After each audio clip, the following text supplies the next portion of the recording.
I'm your host, Lucia Cordero, and this is where we get real about life with celiac disease. Each week, I'll share practical gluten-free tips, wellness hacks, and honest conversations about the emotional side of living with an autoimmune condition. Think of this as your weekly mix of support, relatability, and inspiration to help you not just survive, but thrive with celiac. Before we dive in, just a quick reminder, I'm not a medical professional. Everything I share is based on my own experience living with celiac disease. This podcast is not medical advice, so please always consult your doctor about your own health. Welcome back to the Celiac Diaries podcast. I'm your host, Lucia Cordero, and we have Staci with us here today from the Celiac Shift. Hi everyone. Oh my gosh, I'm so excited that you're here. We're so excited to be here. Yes, your son Jude is also in the studio with us behind the scenes right now. Yes. Hi. And you are a celiac coach and mentor. You have a son, Jude, with celiac disease for the past 4 years, right? Yeah, that's correct. Amazing. And I'm so excited to have you on because, you know, I've had a few different types of people on the podcast so far, but I haven't had the whole parent conversation yet on the pod. Right. And it's such an important combo. Yeah. Definitely. It's a very different perspective probably than the other people who you've interviewed. Yeah. You're such a great resource with all of the work and advocacy that you do. It's so inspiring. I love your page. So thank you. Are we allowed to say how much we love your podcast? Oh, well, that's sweet. Because we love your podcast. And we find that you ask really valuable, good questions for our community. And we're very grateful for that. So thank you. Well, thank you. Oh my gosh. Okay. Well, we're going to get into all of that. First up, we have some segments on the pod. So gluten-free fave of the week.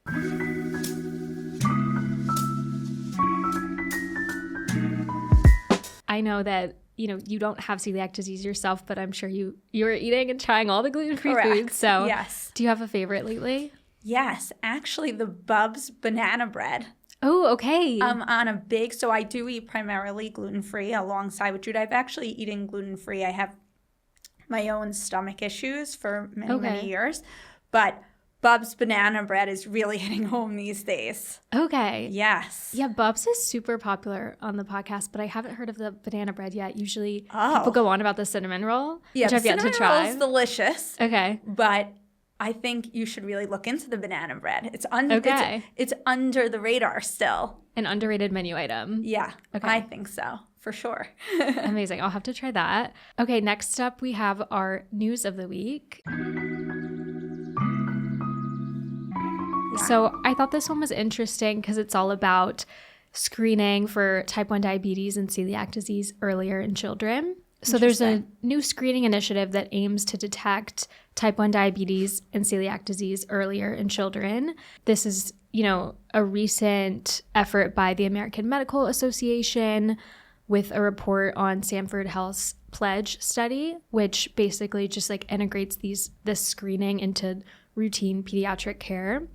So, I mean, you know, testing for celiac disease, I think every year it becomes a bit more common and heard about through awareness, but for sure. It's one of those things where it isn't one of the routine tests that you get unless you go for issues. Yeah. Unfortunately, a lot of the people that I interact with go years and years and years. Their children struggle and have not the most common symptoms, and because they're not a stomach ache or a lack of growth, they have other symptoms, be it headaches, anxiety, black under their eyes. They go undetected.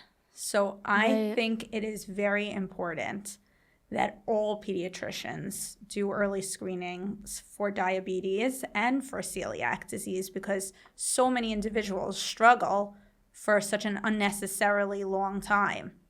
Exactly, yeah. And it's one of those things like it's relatively non-invasive to test. Correct. So you might as well do that and potentially save years of symptoms without answers. Correct. Even for siblings of children who have celiac disease, I always recommend because siblings, if your sibling has celiac disease, you're much more likely to have it. Right. So for my other children, for their routine blood work, I always have them take a vial to check for diabetes and celiac disease. That's so smart, yeah. But I have to ask. Right. Yeah. You have to like advocate for that. Correct. Really, yeah. Which should be reversed. It should be an automatic for all kids.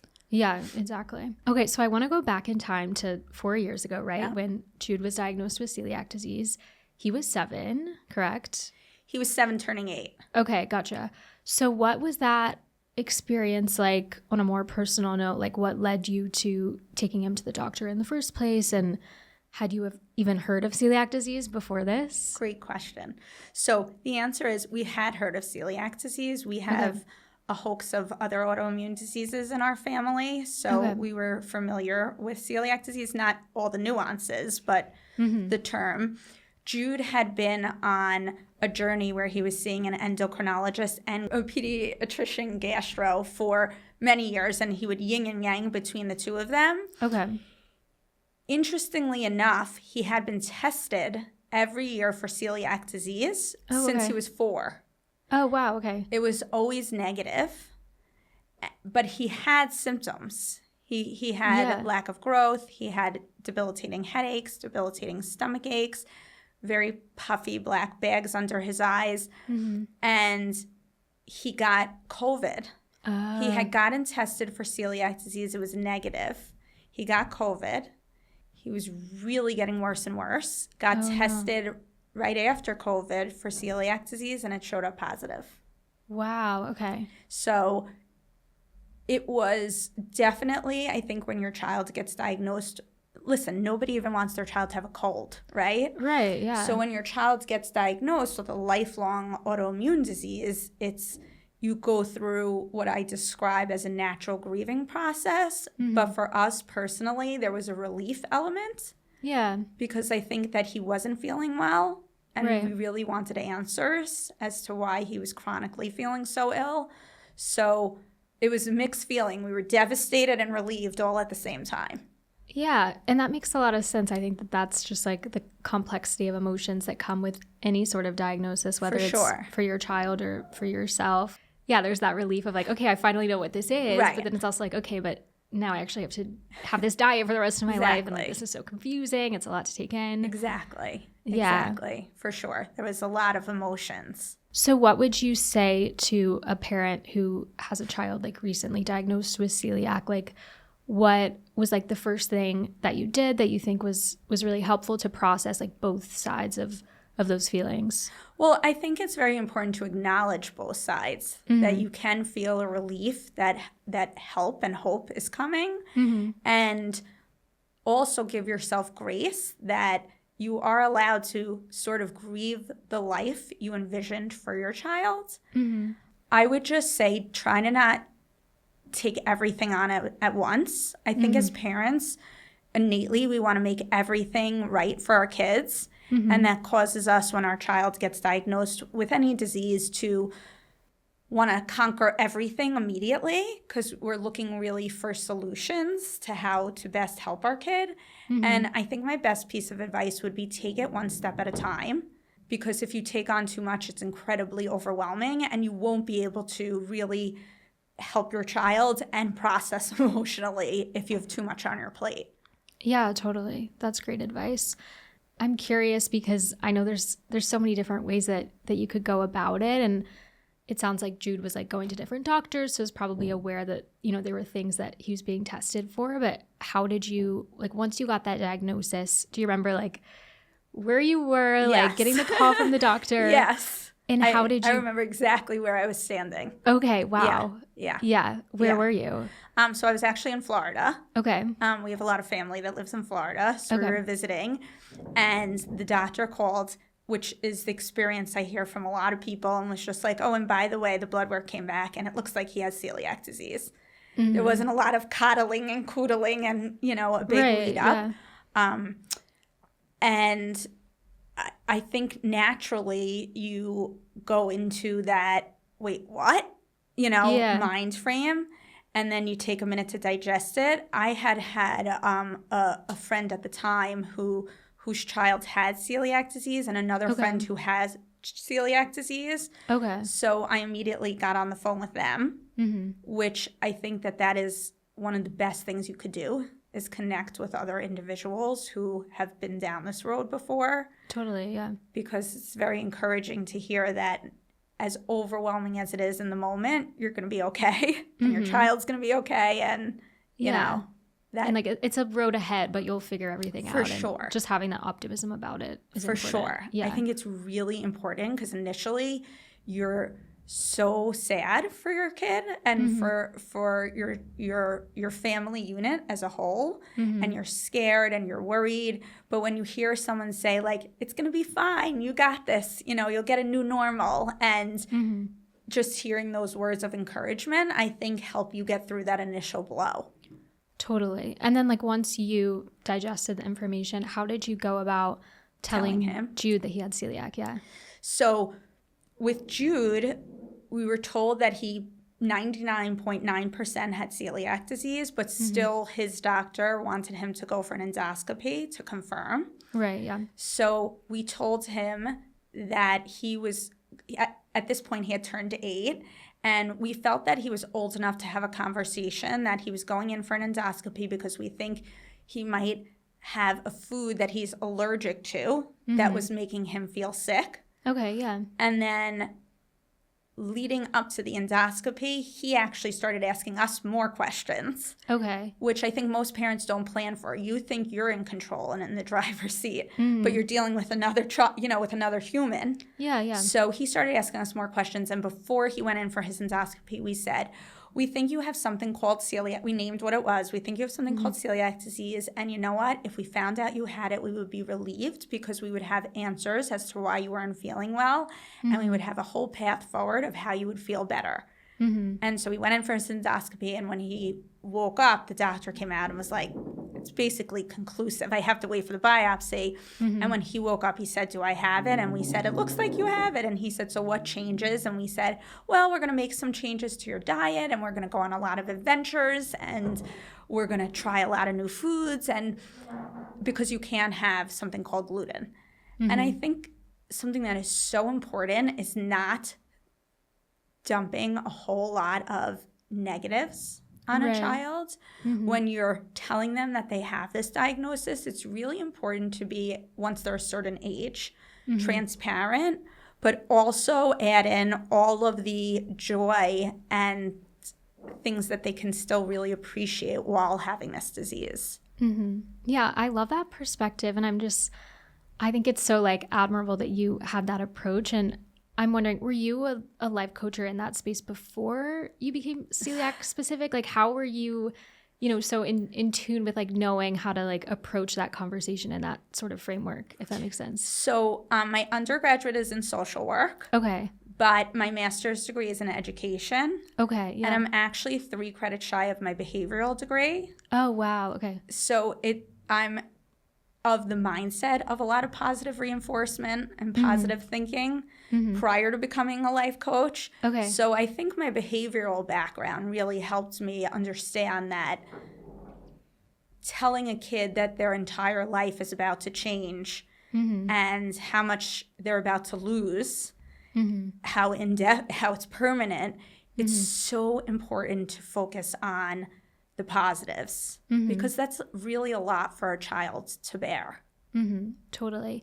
And for, a parent whose child is newly diagnosed, what types of conversations were you having like with your husband at the time that might be helpful for someone listening to, talk about that within the family? Right. That's a great question. So I think that when your child has celiac disease, the whole family is involved. In my experience, generally one parent, is the driver of the ship. Yeah.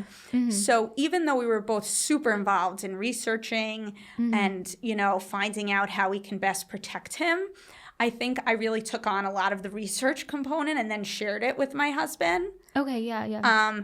Who definitely, was on board and, wanted to learn as much as he can. But in most cases, a lot of the responsibility could fall on one parent. But we discussed as a family unit how we were going to go about it. You decide in that moment, your decision's not permanent, but how you're going to run your household. If it's going to be a mixed household, if it's going to be an entirely gluten-free household. And we came to an agreement on what we felt like was best for our entire family unit. Totally, yeah. How do you run your household? So we have a mixed household. Okay, gotcha. Primarily, my other 2 children like eating gluten-free. Oh, okay. Yeah, because like I said, prior to Jude's diagnosis, I ate gluten-free. Okay, so it's natural to have that It was around, very natural to have a lot of gluten-free foods around us. We mostly have a gluten-free household. However, there are certain foods that are my other children's favorite foods that they still do eat. And something we have done is in our family unit, it started out when Jude was first diagnosed that we were all really conscious, like eat gluten, wash your hands. Now, as Jude's gotten older, we have shifted the responsibility to Jude that before Jude eats, he's responsible to wash his hands. Yeah. We do have separate toasters. Okay, yeah. And other, protocols in our kitchen that are entirely safe for Jude. But we operate in a mixed household. And when our kids have kids over, we order in regular pizza and gluten-free pizza. Yeah. Okay, totally. Cool. Yeah, that's just what works best for our house. Yeah. That makes a lot of sense. And, you mentioned you were the one doing like a ton of research about celiac disease. And now I know you're such a great resource for parents to go to or anyone with celiac. Thank you. And you've, built all this up over the past few years. Where did you go at the time 4 years ago to do more research? Like, how did you seek out all of this information? So I went to Google. Okay. Which is not the most accurate, but I went to Google. I went to people, like I said, who I knew who had celiac disease.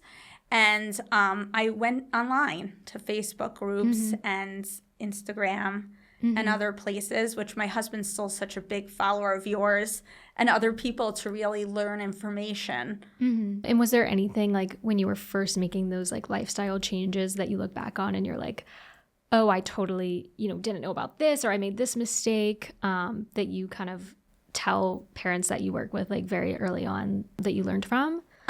Yes, I think when Jude was first diagnosed, I'll never forget, my cousin came to visit me with her children, and we had agreed already that it was going to be a mixed household.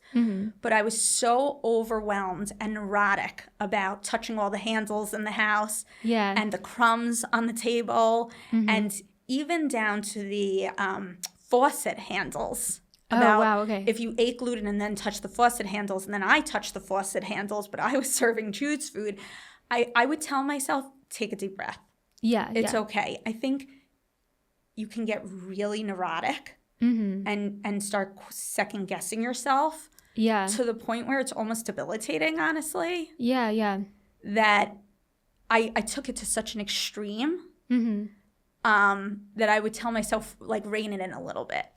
Totally, yeah. And I recently had a dietitian on the podcast, and I was asking her about like the utensils that are going viral, and there's a lot of fear in the celiac community, which is so understandable because it can be, scary and anxiety inducing to like try and understand what you can eat. But she was kind of like, I honestly, like when I work with my patients, I tell them the same thing, just to breathe. And like, there's some things on the internet that like might be scaring you, but it's really like, it's nothing that you actually do need to be worried about with celiac disease. For sure. Yeah. Well, I think that's the thing. It's why I felt so passionately, honestly, about becoming a life coach, because I think you hear so many opinions that are absolute from online. Right, yeah. You absolutely need to have 100% gluten-free household to be safe. Or you absolutely should have a mixed household because your kid needs to learn to deal with gluten, And I don't love those absolutes. I think that it's fair to say there's so many different ways that you can keep yourself or your child safe. Totally, yeah. That the misconceptions or that fear could be incredibly debilitating in the beginning. Totally. And I think any route that you choose to go, like having a child with celiac growing up in a mixed kitchen household, I think in some ways that, like teaches them how to be able to think about things in a kitchen versus if it's 100% gluten-free. I mean, obviously there could be merit to that as well, but then like they just don't think about it at all. And then maybe when they go to college, they're like, oh, not everything is gluten-free. Like, how am I supposed to deal with this? Yeah. Yeah. It's a true battle in your mind because You want your home to be your child's safe place. Right. Yeah. And it's one of the places you can control for full inclusion. Because you can't control the other places. They're not always going to have a donut on the sideline, right? Yeah. In birthday parties, they are going to eat differently. So I totally understand parents want for their house to be the one safe haven almost for their kids. But I agree with you that when children go out in the real world, they really need, if they have roommates, they really need to learn to take the responsibility of how to live in an environment that is, not 100% safe for them at all times. Yeah, and you don't want to, not have the experience of ever having roommates because you have celiac disease. Exactly. That's something that you want to experience. Exactly. Or like one day if they're like moving in with a partner that doesn't have celiac disease and balancing that. Like there's so much to prepare for and think about long term. So. Right, definitely. Yeah. I also early on realized that there wasn't that much research around pediatric celiac disease. Specifically, we live on Long Island and our local health system, Northwell, has an incredible pediatric gastro who really wanted to build up a celiac for disease center on Long Island. Oh, wow. So I started a charity early on called Community for Celiac. Yeah. And this doctor, Dr. Lou, she has really implemented that when parents get diagnosed, she wants them to have a good resource center to go to. Yeah, totally. That's so important. There's nutritionists, social workers, and a lot of other people that are there now, which for other individuals is a very good resource for them to have if their child gets diagnosed, if their local hospital system has any sort of nutritionist or mental health providers. Yeah, that's incredible because I think I hear a lot on comments on the podcast like, oh, I just went gluten-free. I don't really know too much about cross-contamination. And, it can depend on where you live and what doctor you go to and what information they give you. And obviously, we're so blessed to live in the age of the internet where we can seek out all of these other resources. But, sometimes someone might not be like as motivated or really like understanding the gravity of needing to learn more about it. So that's just why awareness is so important and investment in resources like that is incredible. Yeah, that I'm very, very passionate about that because I think all too many of us are told just go gluten-free. Right, exactly. And you have no blueprint. But if you can fall back on your hospital system or doctors, that could be a big resource for people. Totally, yeah. Okay, so Jude was diagnosed 4 years ago. And then when did you start? Obviously, you became passionate about it for him and for your family. When did you start to like share your resources that you learned from it online and create the Celiac Shift? So I first started with Community for Celiac. Okay. I partnered one of my very good friends has had celiac. She was one of the, an OG. Yeah. She's had it for almost 20 years. Okay. And we partnered to form Community for Celiac. And through that, I got more involved with the celiac community. And when I started meeting people, I heard a lot of, your child has celiac, goodbye and good luck. And I said to myself, gee, this isn't right. Yeah. These parents really are left hanging. Yeah. So I started getting connected through people that if your child got diagnosed with celiac disease, call Staci. Yeah. And I was intaking so many calls of parents whose children had first been diagnosed. I said, gee, there's a real need for this. And it led me to the idea you should become a life coach. And that way you can help other families and parents. And even I work with a lot of individuals who have celiac disease. And I'm just on a mission.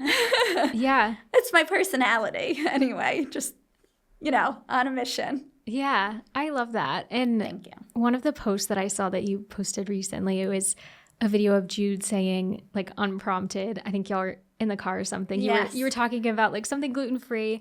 And he just goes, celiac disease is not a negative. And I just thought that was so special. Thank you. And such a great thing for a child to say about their, condition that they have, because it's not a negative. And I think that's just like really speaks to the power of like the mind shift work. And Thank you. It is true that your mind is what you tell it is, right? And I do work all the time with Jude to help him have that mentality. Right. It was a real parenting win. You don't get wins all the time as a parent. Yeah. But that moment showed me, wow, this is real, because he does feel that this isn't a negative. Of course, he's a typical child, so there's times that would just love to eat a piece of pizza, Totally, on the go and have flexibility. But there's so much good around his diagnosis, and we have so much fun. And we just make it an adventure, you know? And I just think it's brought a lot of joy into all of our lives to be able to experience life from a side you didn't plan, but nonetheless a great side. Yeah, I love that. And I think it's so important to be intentional about that as a parent. I mean, I'm not a parent, but just like thinking about, the future potentially, and maybe having a child that has celiac disease, who knows what will happen. What are like examples of things maybe that you would say, or like how you would frame things beyond just like the initial diagnosis, but just throughout everyday life if you're speaking to a parent that also has a child with celiac? That's great. That's a great question. I always say, instead of saying, for example, you can't have this, you can't have that, you can say, would you like this or that? You could try to eliminate the can't. I think that one of the best things you can do is, number one, offer kids choices. Because often this disease makes you feel like you're really powerless because there's so much you can't already that exists. So number one, offer choices. Number two, always follow up with a positive. So for example, you can't have this, but you can have this. Right now, that donut doesn't make our body feel good. That donut wouldn't make you feel safe. But this donut is all yours. You want vanilla or strawberry. This will make your body feel good. And constantly reframing it into, instead of you can't, what would make your body feel good? What works for your body? When you reframe that language and you change the language, I think it makes children feel like they're more in control. And that's really powerful. Totally. And I think that's even transferable to an adult diagnosed with celiac for disease. sure. And how you talk to yourself about it, affects your mindset too. So it's applicable to anyone, I think. The minute you start feeling like, I can't have this, or I wish I could just go have that, or look at everyone else, you could glorify anything in your mind, right? Exactly. But if you can start telling yourself, but look at all the things I can have, and look at all the adventures I could go on, and something else that I think is huge for every individual, I have allergies, for every individual that has any sort of dietary restrictions, is when you go to events, particularly for kids' birthday parties, we've taken the food out of the birthday party, meaning we're not waiting till the end for the pizza and the cake. That's just there. Right, we're going to the birthday party for the fun of the party. Right, yeah. Or we're going to watch the Knicks play. Madison Square Garden happens to have amazing gluten-free food, but right, yeah. You get the gist that the event is the event. Food is just an addition to the event.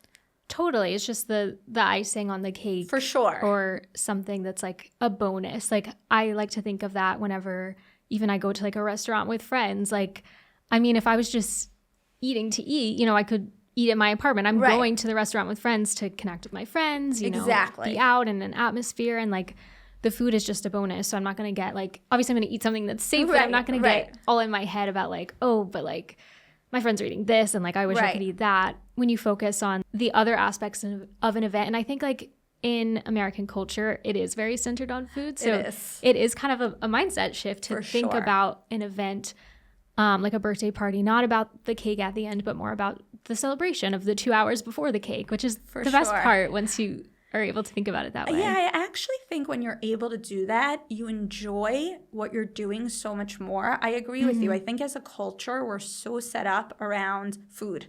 Yeah. And I get it. You know, there are a lot of family traditions and a lot of different religions and cultures where food is so meaningful and impactful, right? But I also think that when you are forced to not focus on that, you find so much joy in these events that you really didn't focus on before going. Exactly. Yeah. Like even with Thanksgiving or Christmas or different holidays, like when you think of that, a lot of times you think of food, especially Thanksgiving. Right. Which can be overwhelming, of course, with someone with celiac, especially if it's some of your first times navigating that and like with family and everything. But when you go into Thanksgiving with the mindset of like, oh, I'm here to, connect with my family that I haven't gotten to catch up with recently, or, just focus on like the love of the holiday. Right, for sure. And I think something that's really important about a holiday like Thanksgiving is the planning. Mm-hmm. The planning for yourself or your child, if you have celiac disease, and your communication. Because I worked with a lot of individuals this past year who had disappointing experiences. Oh, okay. But there's so much more you can plan for and prep that if you put the focus before the holiday, you can enjoy the holiday itself more. Right. That makes so much sense because you're not at the holiday then worried about like, oh, I don't have a safe option here. Like, what can I eat? And then you're hungry, and then you're not able to connect with the people that you're there to see. You're focused on something else. So the preparation is really key. And I think, sometimes, and it makes sense, like it can be an exhausting aspect of celiac disease, all the planning, but in so many ways, it's so much better than the alternative of feeling exhausted like the day of, or, feeling confused or overwhelmed in the moment. It's, in my experience, it's always been better to just plan ahead of time. So you have that peace of mind going in. Do you plan ahead of time for Thanksgiving? Well, okay, so I'm still go like to like my mom and my parents and family for Thanksgiving. Okay, so which is great. I usually my mom plans ahead for me, which is nice. That's why moms and dads have a lot of the pressure on them. Exactly. Once you're a parent, you're always a parent. Exactly. Even when your daughter's 26. I call my mom every day, and I'm 40. Yeah. So yes, planning is huge. And I think not comparing is also something that's a really valuable thing.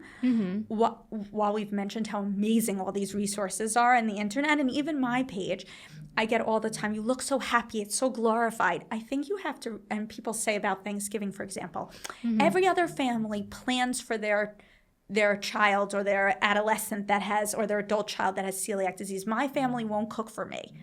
And I think taking that comparison out is also a huge way to change your mind, because it's not you against everyone else. Totally. It's you preparing for you.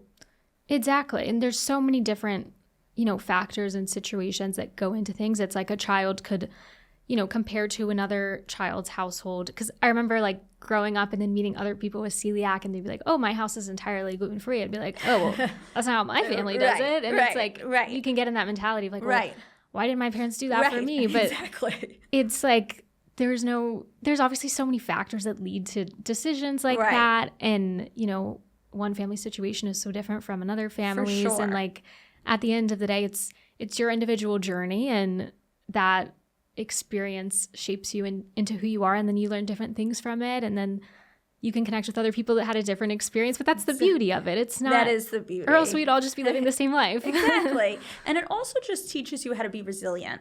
Yeah. I think I speak about this a lot, but I think we're raising a generation with the internet and social media where things are just so fast paced for these kids. They want something, they tell you to order it off Amazon. There's really a lack of patience and resilient in these children, built in the way that this generation is.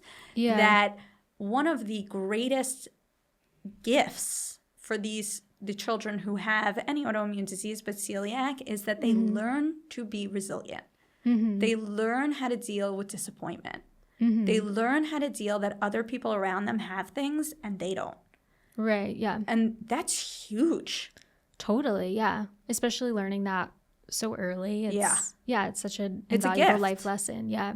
It prepares them for what life is, which has a lot of highs and lows and goods and bad and a lot of disappointment. And it's good for them to learn that early on.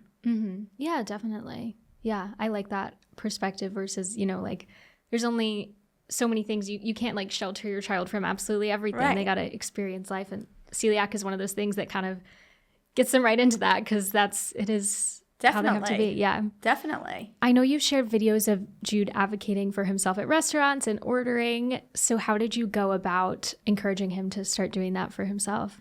Yeah, I feel very passionately about that. I think there's so many different ways, depending on the age of your child, that you can go about that. But first off, I always say start practicing at home, and then gradually build up, if your child can, to them whispering to you their order in a restaurant, and then ultimately them ordering directly, I think that involves them watching you model that. So when Jude was first diagnosed, there was a lot of times I sat down, and even if we were in a restaurant that I knew was safe for him, I went through the scripts. Yeah. So I modeled. And when I was done modeling, I would say, did you hear how I ordered? Did you see how I double checked? And first you modeled, then you teach a little at home, then they practice at home, then they can practice out.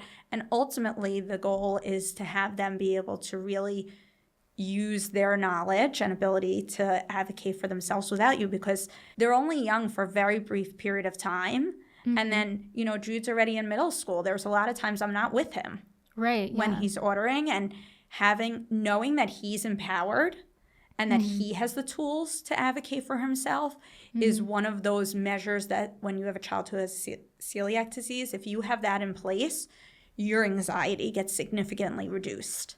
Totally, because you trust that he has the tools For sure. when he's on his own to advocate for himself and make sure he's eating the right things. Definitely. Yeah. Now, teenage years, when they start rebelling a little, that's a whole nother story. But I know. I was definitely a teenager that liked to rebel with the gluten-free diet. So it's an interesting when thing. we're offline, you could prepare me of how to handle that stage. Yeah.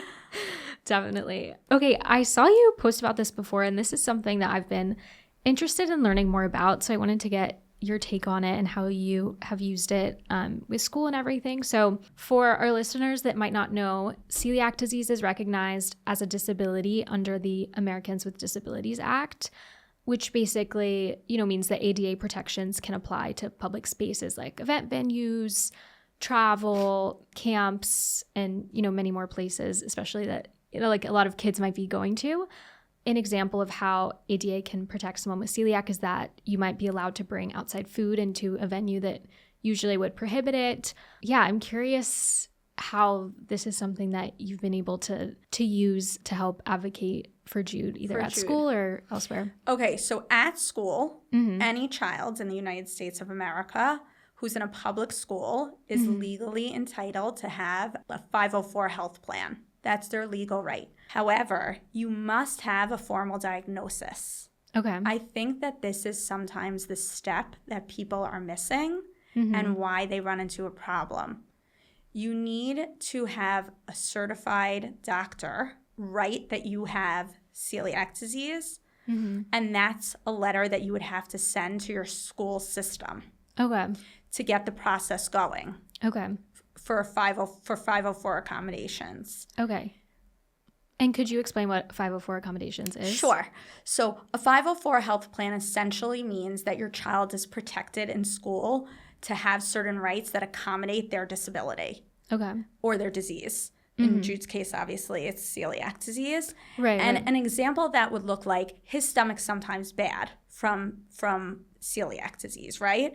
So if he's taking a timed test, I want him to have the ability to stop the clock to use the bathroom and then be able to come back and finish his test because his disease is impairing his ability to take that test.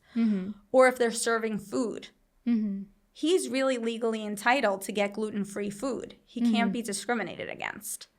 So, for example, in our district, our school district, they didn't have a gluten-free Safe for Celiac menu.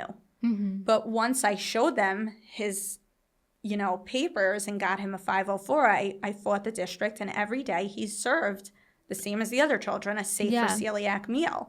Other accommodations when they're younger are wiping the desk down, making sure they wash their hands, all protocols to keep them safe within the school setting, and they're legally binding. Yeah. That's a huge difference. A lot of people say, the school said they'll give me just a health plan. That is not, a 504 document is a legally binding document. It's very important to get that, to keep your children safe. Yeah, and I think so many parents or just people in general don't know about that or don't think it's something that's like possible or something that would be legally protected. I remember when I was in middle school and we would go on field trips, they didn't have like a gluten-free option for like the sack lunch that they would give out. So I remember just having like a sandwich and then just like eating the meat in the middle of it because like I didn't know any different as a Of child. course. But that's like just so important for parents to know that that's something that can be accommodated for in schools. Yes. Yeah. And private schools are held to different standards. But something I always tell parents is don't stop. Don't stop. Society will try to take advantage of you as much as they can, but you're your child's voice and you're the best advocate for them. And something else that I hear often is parents say, oh, my kid they're asymptomatic. There's no needs. There would be no need for it. You never know what's going to happen. You can ingest gluten 10 times and have zero reaction. And on the 11th time, your body reacts. Right. Or even just the long-term effects of it. Like even if you're asymptomatic, you are still damaging your body at the end of the day. Yeah. So you want to, 504s, there's a protocol that goes through the school psychologist that you have to go through in order to get it. So you want to have it in place just in case. Totally. There's no downside. I think people feel that if they get their child a 504, there's like a stigma or they're labeled. Yeah. And I think what they don't realize is that label, you're forgoing protecting your child's right, being worried over a label that really is not significant. Exactly. Yeah, totally. That's a good mindset to have about it. I'm curious too, have you been able to get accommodations in terms of, I saw like TSA and things like that? Is that something that's been needed? Yes. Okay. Yes. So that's something that I was kind of unaware of. I never have brought food through security, and I know, it might be different documentation for a child, but are you aware of is there documentation that you show TSA to bring the food through, or how does that work? So it is my understanding that you legally do not have to show that you have celiac disease, but I always do carry a note with me because I figure, what's the difference? To me, if I show them proof or not proof. Totally, yeah. I always carry a doctor's note with me. I've seen on the internet people make cards. It doesn't matter. Anyone could bring any doctor's note. Anyone could bring any cards. At the end of the day, it's really about the words you use and the knowledge you have. So I know that Jude is legally allowed to bring food to a venue. I know that. Once you're empowered, there's no stopping. If the security stops you, ask for the manager. If the manager stops you, you keep going up the chain until you accomplish what you need to accomplish to keep yourself or your child safe. So if you're going to a sporting event, for example, you could bring your own food to a place like that as well. Yeah. Okay. And is that typically what you like to do, or? So I'm a big feed before person. Okay, gotcha. I would have no problem. Since I'm little, everyone laughs. My bag is full of snacks. I'm someone that likes to eat all the time. Like I said, I have dietary restrictions, so I always have food on me or with me. So it really was I was just carrying a little extra once Jude got diagnosed. Yeah. But I always eat before in general, and then I bring food as if I'm going to be stuck on an elevator. Okay. Yeah. So I do both. He's fed and I'm fed before we go anywhere. And then I always bring food with me. But I also research, which is a huge gift we all have, in the sense where if you research beforehand, you're aware of what you can and can't have. So, for example, I know in Madison Square Garden, they have safe for celiac chicken fingers. That's something he'd eat. Yeah. So I can't swear that they're going to have them in stock, so I'll bring stuff, just to have. But I'm also well versed in wherever he's going. Yeah, totally. Preparation is huge. Definitely, yeah. And is there anything else that you think about in terms of sending a child to school with celiac disease that you're aware of outside of having the 504 plan?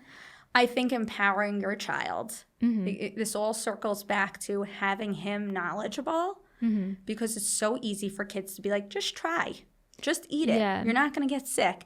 And the best thing you can do is empower individuals who have celiac disease to know what is and isn't safe for them.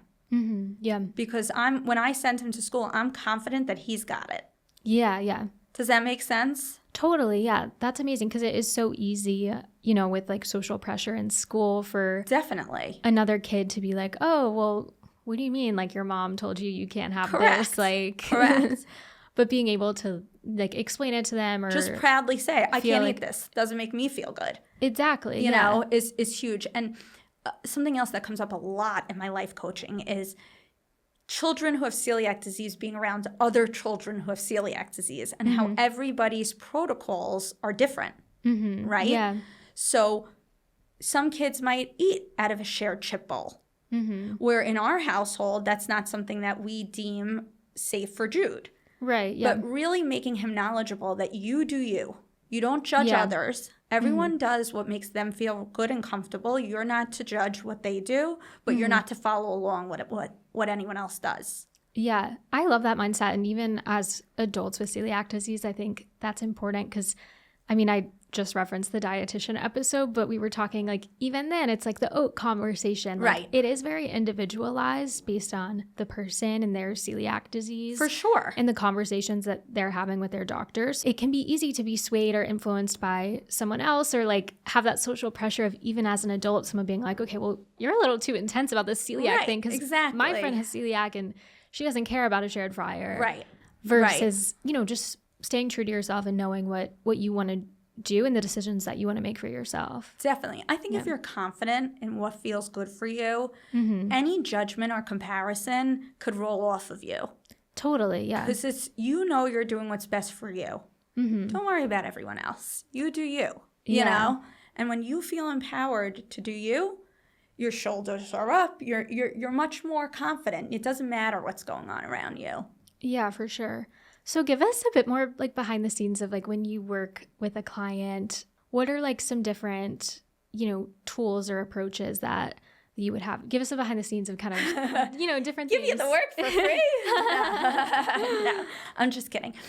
So each program is individualized. Okay. I take sometimes people from right before they're getting that diagnosis through, and I can walk them through. I work truly as a life coach and a mentor. Okay, yeah. When you're life coaching, you don't delve into people's past, right? You're only worried about like goals in the future. You're not a social worker. You're not a psychologist.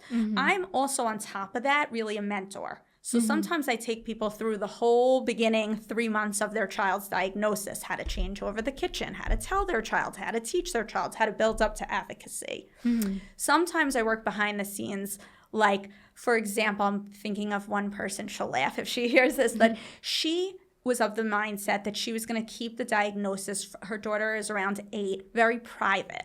And call places, you know, in the other room so her daughter never felt the burden of the disease. Okay, yeah. And something we really worked on was your child is old enough that you don't have to hide it from her, and you also can't take it all away from her. Yeah, totally. So how can we integrate your systems that you have in place with bringing her into the mix now and walking her through the disease she has, which she knew she had, but she really hadn't, you know, how to use her voice. Yeah. And how do we transition that responsibility, some of it to her, so that when she goes off, she's empowered to do what she has to do. And we have a lot of conversations about what that looks like, what she feels in putting this on her daughter, how her daughter is interpreting the new set of responsibilities.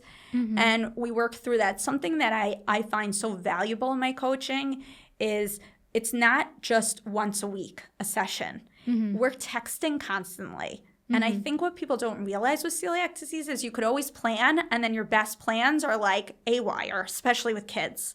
Right, yeah. You know, how they respond, how you respond, how the restaurant responds, you know, and we text constantly just about how to be prepared, how to teach your child how to advocate for themselves, and really how much responsibility and pressure your child can handle.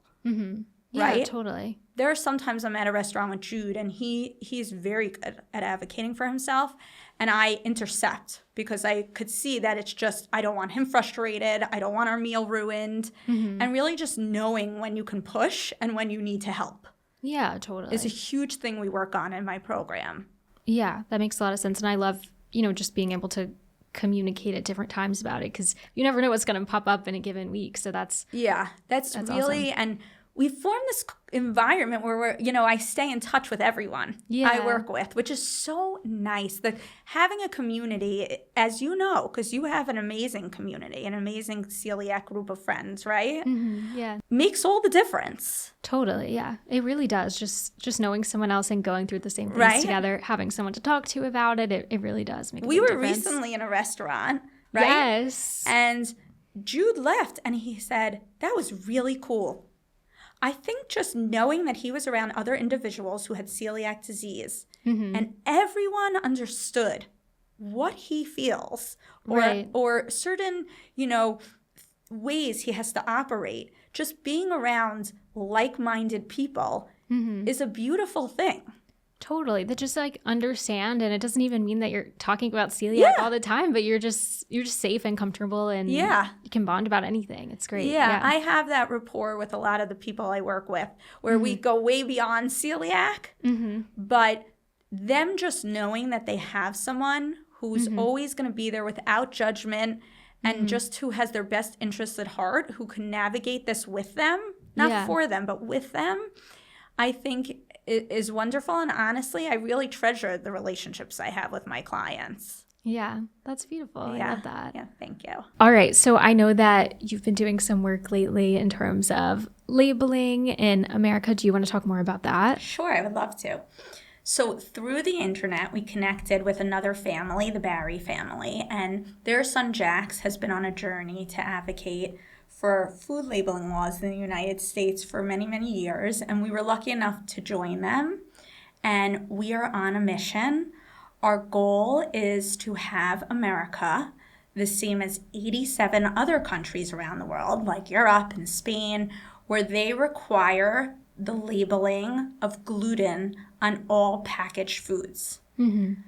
When Jude was first diagnosed, I turned, you know, my passions into a charity, into life coaching, and something else I feel very, very important about is advocating for proper labeling laws in the United States, because every time Jude eats something that's not certified gluten-free, there's an additional worry that gluten is lurking behind the foods he's eating. Right, yeah.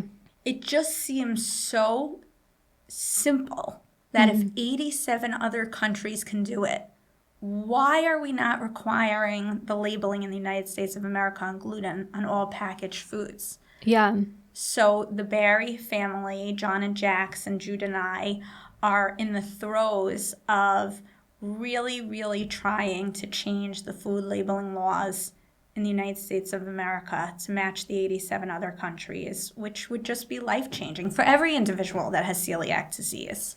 Definitely. Yeah, that is so incredible. That's something that I've recently opened my eyes to, like the difference in labeling laws and how it really does affect the experience of just personally living with celiac disease and just knowing what you're eating and what's safe for you. Definitely. I recently did an episode with Riley, who's a grad student in London, and she lived in New York and then moved to London. And she was like, I actually have noticed such a difference in my quality of life because in London, the labeling laws are different. And we did like a whole deep dive on those differences. So it definitely is something that does make an impact. And it does seem so simple and so small. So it's like, okay, we should just do that so then we can have that change. For sure. I mean, as safe as you can keep yourself and as safe as I could keep Jude, I could never really 100% guarantee, because things like artificial flavoring, you would never know that there's a hidden source of gluten in there. It's you're constantly worrying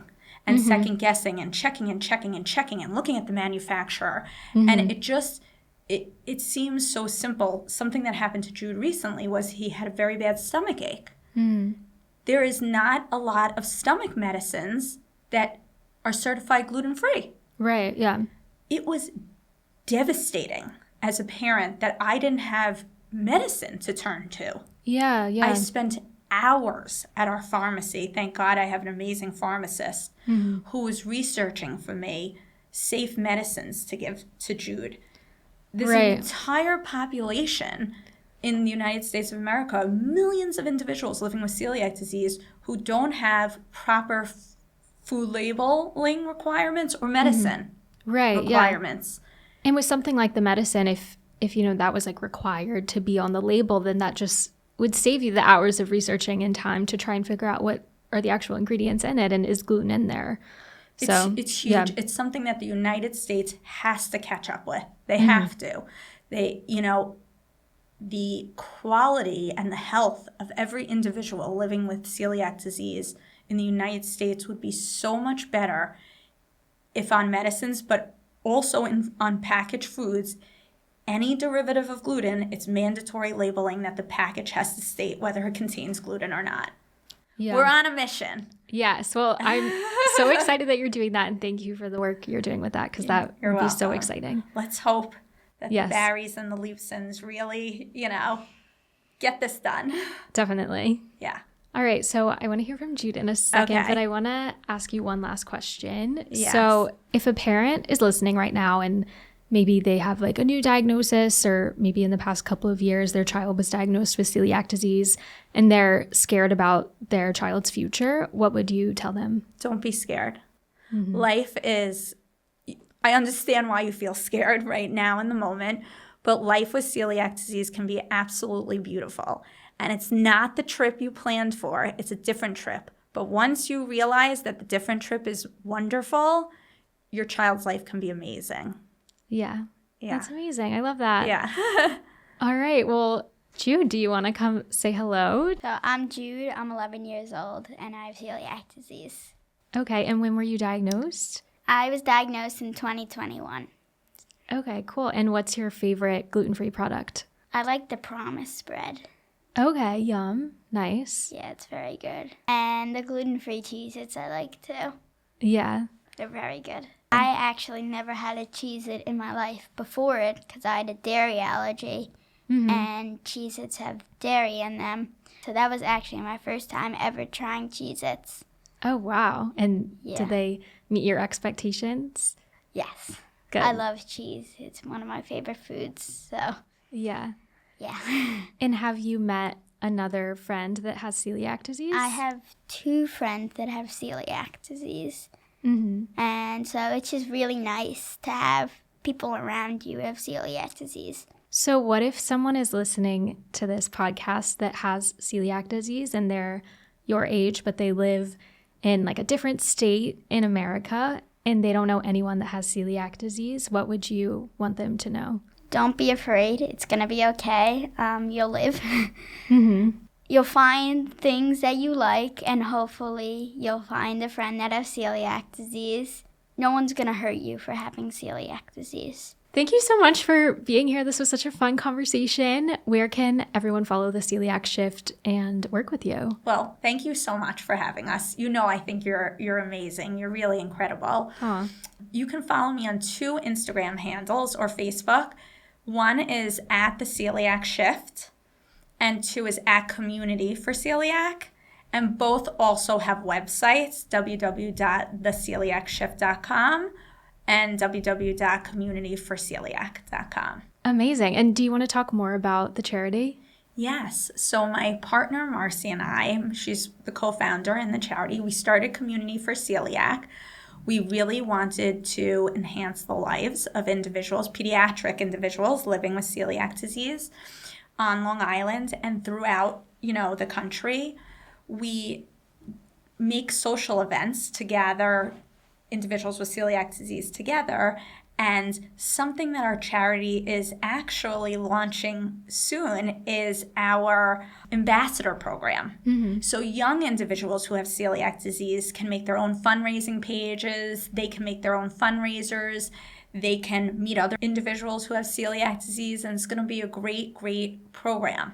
Yeah, that's incredible. Obviously, one, just being able to fundraise and also connect with other people that have celiac disease. That's amazing. Yes, thank you. We're very proud of the work we've done with the charity. Incredible. Well, thank you again so much for your time and for sharing your resources and knowledge with us. I know this episode is going to be so valuable to so many people. Thank you. And I'm so excited. Really, thank you for having both of us. We appreciate it.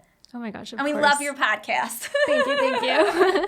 All right, thank you for listening. Don't forget to rate the show, leave us a 5-star review, send this episode to a friend, and I will catch you guys here next Wednesday. Bye. Bye. Thanks for listening to this week's episode of the Celiac Diaries podcast. I hope you're leaving with a tip, a story, or just a little inspiration to live your best life with celiac. If you enjoyed today's episode, be sure to follow the show, share it with a friend, or leave a review. I'll see you back here next Wednesday. And until then, stay well.